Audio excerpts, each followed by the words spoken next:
ಪ್ರಿಯ ಸ್ನೇಹಿತರೆ, ಇಂದಿನ ಯುವಕರಲ್ಲಿ ಹೆಚ್ಚು ಕಾಣಿಸುವ ಒಂದು ದೊಡ್ಡ ಸಮಸ್ಯೆ ಏನು ಗೊತ್ತಾ?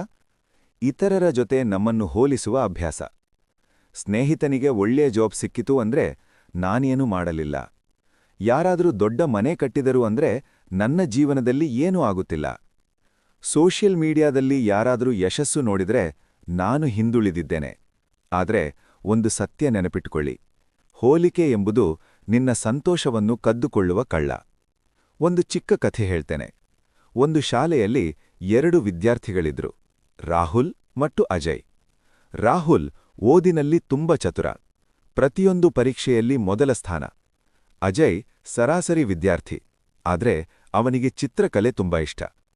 ಒಂದು ದಿನ ಅಜಯ್ ತನ್ನ ಸ್ನೇಹಿತನನ್ನು ನೋಡಿ ದುಃಖಪಟ್ಟ. ರಾಹುಲ್ ಯಾವಾಗಲೂ ಫಸ್ಟ್ ಬರ್ತಾನೆ, ನಾನು ಅವನಂತಿಲ್ಲ, ನಾನೇನು ಮಾಡಲಾರೆ ಎಂದು ಭಾವಿಸಿದ. ಆದ್ರೆ ಅವನ ಶಿಕ್ಷಕರು ಒಂದು ಮಾತು ಹೇಳಿದ್ರು, ಮೀನು ಮರ ಹತ್ತಲಾರದು ಎಂದು ಹೇಳಿ ಅದನ್ನು ಮೂರ್ಖ ಎಂದು ಕರೆಯಲು ಆಗುವುದಿಲ್ಲ. ಅಜಯ್ ತನ್ನ ಶಕ್ತಿಯನ್ನು ಅರಿತುಕೊಂಡ, ಚಿತ್ರಕಲೆಯಲ್ಲಿ ಹೆಚ್ಚು ಸಮಯ ಕೊಟ್ಟ. ವರ್ಷಗಳ ನಂತರ ಅವನೊಬ್ಬ ಪ್ರಸಿದ್ಧ ಡಿಸೈನರ್ ಆಗಿದ್ದ. ಇದರಿಂದ ನಾವು ಏನು ಕಲಿಯಬೇಕು?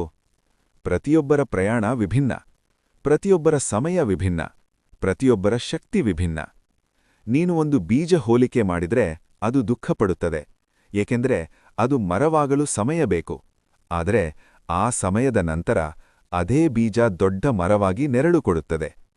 ಇಂದಿನ ಸೋಷಿಯಲ್ ಮೀಡಿಯಾ ನಮ್ಮ ಮನಸ್ಸನ್ನು ತಪ್ಪು ದಾರಿಯಲ್ಲಿ ಕರೆದೊಯ್ಯುತ್ತದೆ. ಜನರು ತಮ್ಮ ಜೀವನದ ಉತ್ತಮ ಕ್ಷಣಗಳನ್ನು ಮಾತ್ರ ತೋರಿಸುತ್ತಾರೆ. ಅವರ ಹೋರಾಟ, ಕಷ್ಟ, ಕಣ್ಣೀರು ಅವುಗಳನ್ನು ಯಾರೂ ತೋರಿಸುವುದಿಲ್ಲ. ಆದ್ದರಿಂದ ನಾವು ನೋಡುವುದು ಸಂಪೂರ್ಣ ಸತ್ಯ ಅಲ್ಲ. ಸ್ನೇಹಿತರೆ, ನಿನ್ನ ಜೀವನ ಒಂದು ಮ್ಯಾರಥಾನ್ ಓಟ. ಅದು 100 ಮೀಟರ್ ಸ್ಪರ್ಧೆಯಲ್ಲ. ಇಲ್ಲಿ ಪ್ರತಿಯೊಬ್ಬರೂ ತಮ್ಮದೇ ವೇಗದಲ್ಲಿ ಓಡುತ್ತಾರೆ.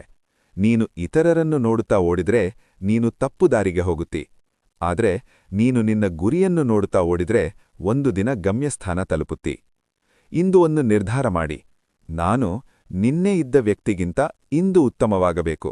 ಇದು ನಿಜವಾದ ಬೆಳವಣಿಗೆ. ಡಾಕ್ಟರ್ ಎಪಿಜೆ ಅಬ್ದುಲ್ ಕಲಾಂ ಅವರ ಒಂದು ಅದ್ಭುತ ಮಾತಿದೆ, man needs difficulties in life because they are necessary to enjoy success.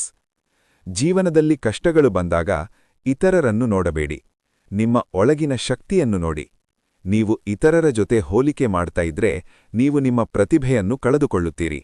ಆದ್ರೆ ನೀವು ನಿಮ್ಮ ಮೇಲೆ ಗಮನ ಕೊಟ್ರೆ ನೀವು ನಿಮ್ಮ ಜೀವನವನ್ನು ಬದಲಾಯಿಸಬಹುದು.